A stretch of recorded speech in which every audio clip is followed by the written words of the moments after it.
Hello, my name is Tim Dial. I'm the managing broker for Extreme Lending and powered by Nexa Mortgage here in Murfreesboro, Tennessee. We are in multiple states, but we do a ton of business in the state of Tennessee. And I just wanted to put this quick video together to let people know how down payment assistance works and how it can help you purchase a home. We get a ton of first-time home buyers that come to us, and in many cases, the biggest hurdle that they have is coming up with the down payment. So that's why I wanted to kind of go over this. I'm going to try to make it short and sweet. Just to give you an example, let's say you're purchasing a $200,000 home and using FHA, which is what most first-time buyers would utilize. FHA only requires a 3.5% down payment. However, 3.5% of 200,000 would be $7,000, and a lot of times people have trouble coming up with that $7,000 for the down payment. Additionally, when you're buying a house, there are also going to be closing costs. Closing costs are usually going to be somewhere between 3 and 4% of the purchase price. So that's another $7,000 to $9,000 for closing costs on that transaction. So that means people, first-time buyers will be coming up with $14,000 to $16,000 on the front end. Many times they just simply can't afford that. And so what has become extremely popular now, and we're utilizing quite a bit, is down payment assistance programs offered by lenders.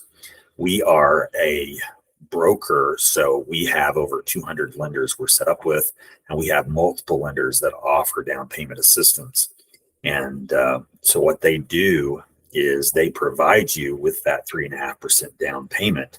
They put a second mortgage on your house, whatever that down payment is, and then you make monthly payments on it over, say, 10 to 15 years, rather than having to come up with all of it at once. So, in the previous example, they put a $7,000 second mortgage on your house, and you'd be paying somewhere in the neighborhood of $70 a month or something like that, rather than coming up with the full $7,000 on the front end. Much easier for customers to afford an extra $70 on their payment than coming up with the extra $7,000 on the front end there.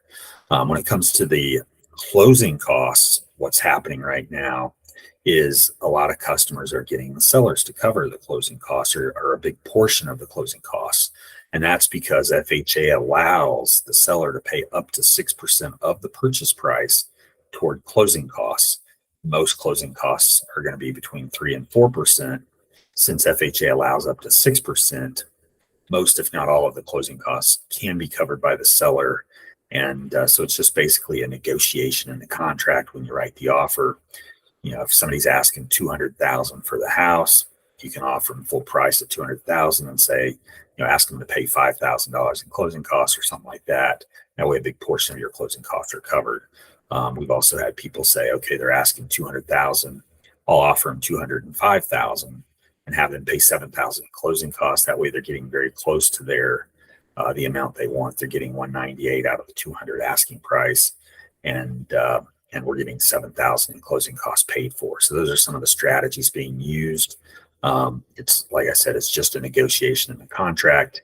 You're much more likely to get a seller to cover closing costs if the house has been on the market for a while. So if the house was just listed yesterday, they're not as likely to help with closing costs. But if it's been on the market for a month or more, then they become much more willing to help with closing costs in most cases. So that's a little bit about the strategies that are being used. I always tell people, try to at least save up a couple $1,000s, even if you're using down payment assistance, because the seller may not cover all of your closing costs. Additionally, when you write the offer, usually the seller is going to require at least $1,000 deposit. So you need to have that in the bank. And then you also pay for an appraisal on the front end when you first get the house under contract. And an appraisal is usually going to be $500 to $600. So you want to have at least a couple $1,000s before you start the process. And but that's a heck of a lot better than having to have 14 to 16,000, right? So anyway, that's a little bit of information about down payment assistance and how that works. We have, like I said, many down payment assistance programs available because we work with so many lenders, and we can even go down to like a 600 credit score in some cases. So if you do have the need for down payment assistance, certainly let us know. if you don't need down payment assistance, we have other great programs as well.